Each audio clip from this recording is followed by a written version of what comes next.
करने योग्य काम को आगे के लिए छोड़ देना और ना करने योग्य काम को तत्काल करना, जबकि साधक इसका उल्टा करता है। करने योग्य कार्य को तत्काल करता है और ना करने योग्य कार्य के लिए उपस्थित समय आने पर भी उसे टाल देता है।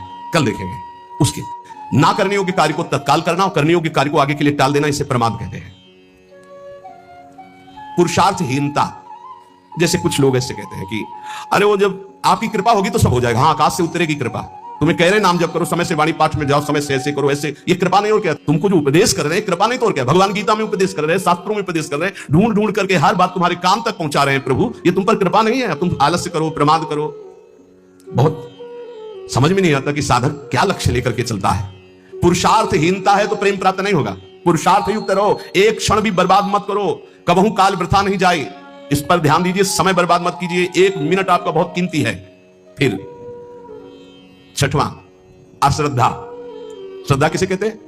गुरु और शास्त्र के वाक्य को यथावत बिना विचार किए पालन करना, उसे श्रद्धा कहते हैं। इसके बिना सिद्धावस्था नहीं होती, इसके बिना परम शांति नहीं मिलती। श्रद्धावान लभते ज्ञानम तत्परा संयतेन्द्रिया ज्ञानम लब्ध्वा परम शांति मचिरेणादि गच्छति। श्रद्धावान ही ज्ञान को प्राप्त होता है, ज्ञानी ही अपनी इंद्रियों को संयम में रखता है, इंद्रियों को संयम में रखने वाला ही परम ज्ञान परम शांति को प्राप्त होता है। प्रथम हृदय श्रद्धा जो करे, सेवकवाणी, प्रथम हृदय श्रद्धा जो करे, आचार्यजन जाय अनुसरे जहां जहां हरिवंश के, तब बात बनती है। कह रहे हैं ऐसा करो, बिल्कुल नहीं सुन रहे तो क्या है? अश्रद्धा। ये तुम्हें प्रेम प्राप्त नहीं होने देगी, ये भगवदानंद की अनुभूति नहीं होने देगी। कैसे कैसे? अगर आप वचन रूपी लक्ष्मण रेखा के अंदर रहोगे तो माया रूपी रावण तुम्हारा हरण नहीं कर पाएगा, तुम्हारी बुद्धि रूपी सीता का अपहरण नहीं कर पाएंगे। राम जी वरण कर लेंगे बुद्धि रूपी सीता का, श्याम जी वरण कर लेंगे। भीष्म पितामह अंतिम समय कहते हैं, हे श्री कृष्ण, मेरी कुमारी बुद्धि को स्वीकार करो। आज तक इस बुद्धि को कभी किसी ने स्पर्श नहीं किया, ये बुद्धि कुमारी है, वरण कर लो इसको। लेकिन हमारी बुद्धि का तो अपहरण हो गया, विषयों ने अपहरण कर लिया है। क्यों? क्योंकि हम गुरुदेव के वाक्य रूपी लक्ष्मण रेखा के अंतर्गत नहीं रहे, हम रेखा क्रॉस कर गए, अश्रद्धा कर ली, उनकी आज्ञा नहीं मानी, अवहेलना कर दी, कुतर्क। नहीं, ऐसा कैसे हो सकता है? बहुत विचित्र गुरुजनों की वाणी में सामर्थ्य होती है। कभी गुरु की वाणी पर अविश्वास करके कुतर्क नहीं करना चाहिए। अधैर्य, अगर उपासक में धैर्य नहीं है तो प्रेम प्रकाशित होने में बाधा पड़ जाएगी। बड़ी समस्या आ गई है, बड़ी नहीं, धैर्य पूर्वक टिके रहो, धैर्य से कभी विचलित ना हो। अगला है अनिश्चय। यह बहुत साधकों में पाया जाता है। एक दिन गुरुदेव भगवान ने कहा, जब साधक घर से निकलता है तो उसका वैराग्य अग्नि के समान होता है, उसे ज्वाला की तरह रोज बढ़ना चाहिए। उसका वैराग्य शीतल क्यों हो जाता है, ठंडा क्यों हो जाता है? उसका वैराग्य तो प्रतिदिन और तेजस्वी होना चाहिए। उसका कारण है अनिश्चय। सुख सुविधाएं भोग मिले और जीवन बढ़िया कट रहा है। जीवन काटने के लिए नहीं, जीवन मिटाने के लिए हम आए हैं, अस्तित्व मिटाने के लिए आए हैं। हमारा निश्चय है कि प्रिया प्रीतम की प्राप्ति के लिए हर भोग को छोड़ना है और प्रभु को प्राप्त करना है। वैरागी वही है जो समस्त भोगों के बीच में रहता हुआ भी भोग स्वीकार नहीं करता, केवल अपनी दिनचर्या और भगवत प्राप्ति के हेतु जीने के लिए केवल उसको धारण करता है। अनिश्चय हमारे हृदय में जब होता है तो हमें भोग गिरा देते हैं। हमारा निश्चय क्या था? हम प्रभु की प्राप्ति के लिए जानबूझकर समस्त भोगों का त्याग करते हुए सच्चिदानंद रस में स्थित होंगे, फिर हम क्यों टिक गए? इसका मतलब हमारे निश्चय में कमी थी। अनिश्चय, हमारा निश्चय था कि हम अपमान को सहेंगे, हम निंदा को सहेंगे, हम तिरस्कार को सहेंगे, हर कष्ट सहेंगे, पर हे नाथ आपको प्राप्त करेंगे, आपका भजन करेंगे। कहां गया वो निश्चय? थोड़ी सी कोई अपमान की वृत्ति आई, हम गुस्सा हो गए, थोड़ा सा तिरस्कार हुआ, हम परमार्थ छोड़ दिया, थोड़ा सा कोई भोग आया, हम भजन छोड़ दिया, भोग में राजी हो गए। कहां गया हमारा निश्चय? इसका मतलब अनिश्चय है हमारे हृदय में, लक्ष्य का निश्चय नहीं है। संशय, पता नहीं भगवान में सुख है कि भोगों में सुख है, पता नहीं इस मार्ग से भगवान मिलेंगे कि नहीं मिलेंगे, पता नहीं जिनके सहारे भगवान की प्राप्ति कराएंगे कि नहीं कराएंगे। कई तरह संशयात्मा विनश्यति, वो भ्रष्ट हो जाएगा, गिर जाएगा। असंयम, ये बहुत खास बात है। असंयम साधक को नष्ट कर देता है। संयम से रहो। आपसे कई बार प्रार्थना की सत्संग में कि यदि आप 2 चपाती पाते हैं तो उसी के अनुसार कितना भी अच्छा भोजन उतने लीजिएगा। आपका भोजन का संयम होना चाहिए, आपके शयन का संयम होना चाहिए, आपके दिनचर्या का पूरा नियमावली होना चाहिए। संयम नियम साधना में चाहे गृहस्थ हो चाहे विरक्त हो, बहुत बड़ा इनका योग है। असंयम नहीं है, कभी मनाया तो 7 बजे जग गए, कभी मनाया 5 बजे जग गए, कभी मनाया 1 बजे जग गए, ऐसा नहीं होना चाहिए। असहिष्णुता, सहनशीलता ना होना, साधक के प्रेम प्राप्ति में बाधक लक्षण है। हर बात को सहन कर जाओ। सहनशीलता सहत सहत बाढ़ है, भगति ग्रह तन गुरु हितगार। अपवित्रता, कई बार इस पर चर्चा हुई है। आजकल बड़ी अपवित्रता के चांस हैं, जैसे शौचालय और बाथरूम एक ही में सब है, प्रायः ऐसा ही है। कुछ लोग उसी में लघु शंका करते हैं, बैठकर पूरे अपवित्र हो जाते हैं। अगर शौच वाला वो स्पर्श हो जाए तो जितना स्पर्श हो जाए कपड़े सब धोने चाहिए। कुछ लोग तो बैठ के ही लघु शंका उसमें करते हैं, बने बोले हाथ धो लिए बस हो गए, पूरे अपवित्र हैं। वैष्णव पद्धति उसे स्वीकार नहीं करती। कैसे महापुरुषों का दिन। कल दर्शन किए जब प्रसाद पा रहे थे वो वृद्ध वैष्णव, ऊपर के वस्त्र हटाकर नीचे की, कितना पवित्र पवित्रता। ये मुख में कुछ खाए जूठे चल रहे हो, कैसे तुम्हारा मंत्र सिद्ध होगा? खड़े खड़े लघु शंका कर ली, छिट्टी पैरों में पड़ रही, कैसे मंत्र सिद्ध होगा? बहुत सावधानी की जरूरत है। उपासक चाहे गृहस्थ हो या विरक्त हो, हर समय पवित्र रहता है। अपवित्रता ये सिद्ध नहीं होने देती, साधन को सिद्ध नहीं होने देती, ध्यान रखना। कुछ भी खाने की वृत्ति ऐसी ना रखो जो प्रियालाल को भोग नहीं लगाया आप पा रहे हैं। बाजार में खाने वाला तो साधक हो ही नहीं सकता।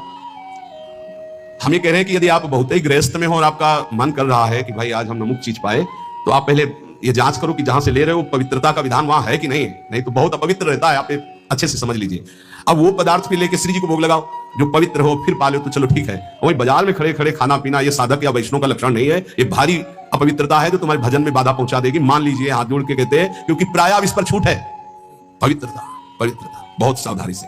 जैसे आप माला जब कर रहे हैं, आपको लघु शंका लगी है, तो अपनी माला को गर्दन के पीछे कहीं ऐसे हंसा लीजिए उच्च भाग में और बैठकर लघु शंका कीजिए। जहां पानी की व्यवस्था हो आप अपने पास पानी रखिए, फिर पवित्र होइए। अगर ऐसा है कि जल नहीं है तो रज से कर लीजिए, रज से हाथ धो लीजिए। और जब तक पानी न मिले आसमन न कर लो, तब तक माला नहीं, ऐसे नाम जप करो। ये अपवित्रता भगवत प्राप्ति में बहुत बाधक है और लोग इसको मानते ही नहीं है। कोई बिरला पवित्रता का निर्वाह करता नहीं मन। कौन भ्रमण में लघु शंका के लिए कमंडल रख रहा है? वीआईपी पना हट जाएगा। प्रायः दंड कमंडल, साधु का प्रसिद्ध सोटा लंगोटा, ये सब प्रसिद्ध है। काछ वाच मन निश्चल राखे, धनी धन जननी तेरी रे।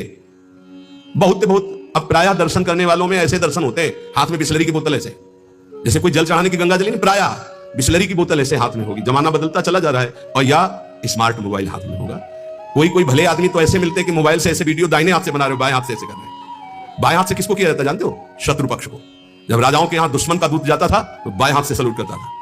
तब पता है कि दुश्मन का दूत आया, इसलिए बाएं हाथ से करता था। तो आजकल नए बच्चे वो जानते हैं नहीं, तो मोबाइल से शूट कर रहे हैं ऐसे, बाएं हाथ से ऐसे कर रहे हैं। ये अपवित्र। भगवान के सामने या भगवत भक्तों के सामने, चलो आपके हाथ खाली नहीं, वीडियो बना रहे हो तो नेत्रों से कर लो, बाएं हाथ से काहे को? दुश्मनी काहे को मोल ले रहे हो? बहुत बड़े के दरबार में हो, बहुत बड़े के पार्षद है, वो हर समय देख रहे हैं।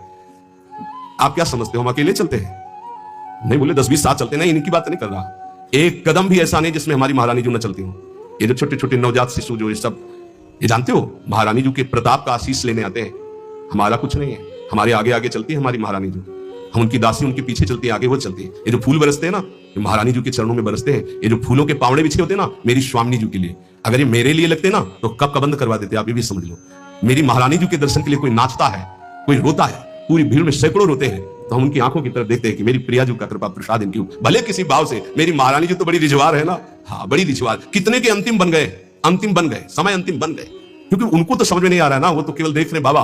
लेकिन बाबा के आगे जो चल रहे हैं, उनका प्रताप चल रहा है। आप समझते हो ना, किसी के आगे इतना नहीं होता जो आप देख रहे हो। ये महारानी जी के आगे होता है, किसी और के आगे नहीं होता। यहां कोई संत प्रताप उदित नहीं है, ये महारानी जी का प्रताप उदित, राधा प्रताप। जो प्रसिद्धि और पुजवाने की इच्छा रखता है उससे प्रेम प्राप्त नहीं होता।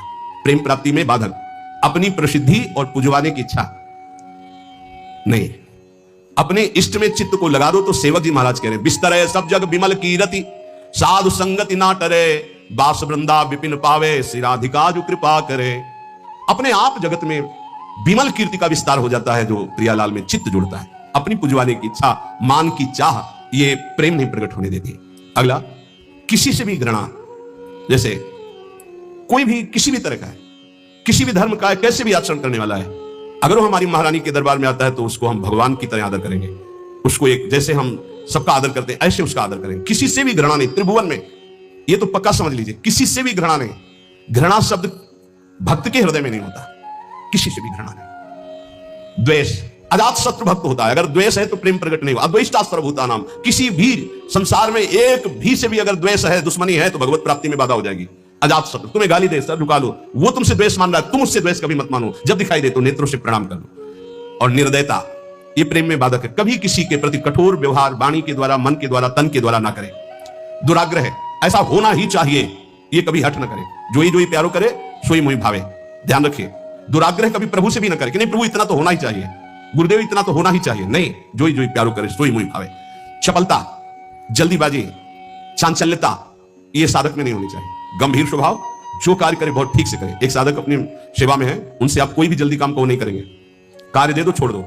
अगर पात्र मार्जन करना है तो जब वो मार्जन करके निकले बाहर तो आप देख लेना, निर्दोष हर पात्र चमकता हुआ मिलेगा। पर आपके तो 5 मिनट में करो तो नहीं करेंगे।